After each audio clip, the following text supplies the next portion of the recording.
ನೆರವೇರಿದ ಶ್ರೀ ಗುರುಬಸವೇಶ್ವರ ರಥೋತ್ಸವ. ವಿಜಯನಗರ ಜಿಲ್ಲೆ ಕೊಟ್ಟೂರು ಪಟ್ಟಣದ ಆರಾಧ್ಯ ದೈವ, ಕಲಿಯುಗದ ಕಾಮಧೇನು, ಪವಾಡ ಪುರುಷನೆಂದು ಕರ್ನಾಟಕದಲ್ಲಿ ಪ್ರಖ್ಯಾತಿ ಪಡೆದ ಶ್ರೀ ಗುರುಕೊಟ್ಟೂರೇಶ್ವರ ಸ್ವಾಮಿ ರಥೋತ್ಸವ ಅದ್ದೂರಿಯಾಗಿ ಜರುಗಿತು. ಶ್ರೀ ಗುರುಕೊಟ್ಟೂರೇಶ್ವರ ಸ್ವಾಮಿಯ ಮೂರ್ತಿಯು ದೇವಸ್ಥಾನದಿಂದ ದ್ವಾರ ಬಾಗಿಲ ಬಳಿ ಬಂದ ತಕ್ಷಣ ಹರಿಜನದ ಮಹಿಳೆಯಿಂದ ಗಿಣ್ಣದ ನೈವೇದ್ಯ ನೀಡಿದ ನಂತರ ಅಲ್ಲಿಂದ ಶ್ರೀ ಗುರುಕೊಟ್ಟೂರೇಶ್ವರ ಸ್ವಾಮಿ ರಥವನ್ನೇರಿ ಮೂಲ ನಕ್ಷತ್ರ ಕೂಡಿದ ತಕ್ಷಣ ರಥವು ತಾನಾಗಿಯೇ ಒಂದು ಹೆಜ್ಜೆ ಉರುಳುತ್ತದೆ ಮತ್ತೆ ಮುಂದುವರೆದು ಸಾಗುತ್ತದೆ. ಈ ಸಂದರ್ಭದಲ್ಲಿ 2ನೇ ವರ್ಷ ರಥದ ಹಗ್ಗ ಕಟ್ಟಾಗಿ 26 ನಿಮಿಷಗಳ ಕಾಲ ತಡವಾಯಿತು. ಹಗ್ಗ ಸರಿಪಡಿಸಿದ ನಂತರ ಸಕಲ ವಾದ್ಯಗಳಾದ ಸಮಳ, ನಂದಿ, ಕೋಳು, ಮೇಳ ಮೂಲಕ ರಥವು ಮುಂದುವರಿಯಿತು. ಈ ಸ್ವಾಮಿಯ ರಥೋತ್ಸವಕ್ಕೆ 106 ಕಿಲೋಮೀಟರ್ ದೂರ ಅನೇಕ ಜಿಲ್ಲೆಗಳಿಂದ ಪಾದಯಾತ್ರೆ ಮೂಲಕ ಭಕ್ತ ಸಾಗರ ಹರಿದು ಬರುತ್ತದೆ. ಇದಕ್ಕೆ ಸೂಕ್ತ ಬಂದೋಬಸ್ತ್ ಪೊಲೀಸ್ ಅಚ್ಚುಕಟ್ಟಾಗಿ ನಿರ್ವಹಿಸಿದರು. ವರದಿ ಕಿಷ್ಕಿಂಧ ನ್ಯೂಸ್, RH ಕೊಟ್ರೇಶ್, ಕೊಟ್ಟೂರು ತಾಲೂಕು.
ನಮ್ದು 25 ವರ್ಷದಿಂದ ಕಂಟಿನ್ಯೂ ಬರ್ತಾ ಇದೆ.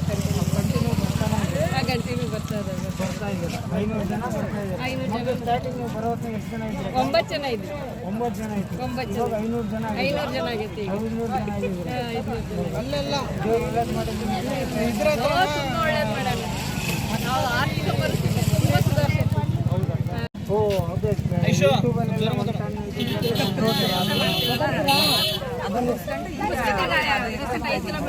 ಎಲ್ಲಿಂದ ಮೇಡಮ್ ನೀವು ಬೆಣ್ಣೆ ದೋಸೆ ಎಲ್ಲಿ ಮೇಡಮ್ ಮಾಡಿದ್ದು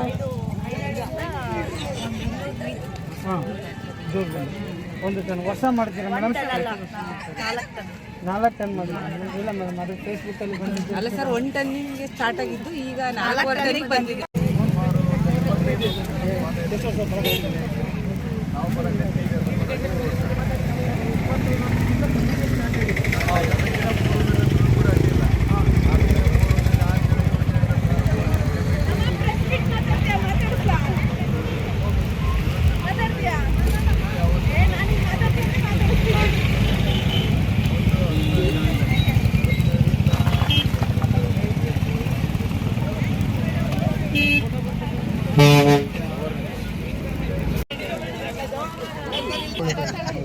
ನೀವು ಎಷ್ಟು ವರ್ಷ ಆಯ್ತು ಸರ್ ಇಲ್ಲಿ ಬರೋದು ನಮಗೆ 24ನೇ ವರ್ಷ.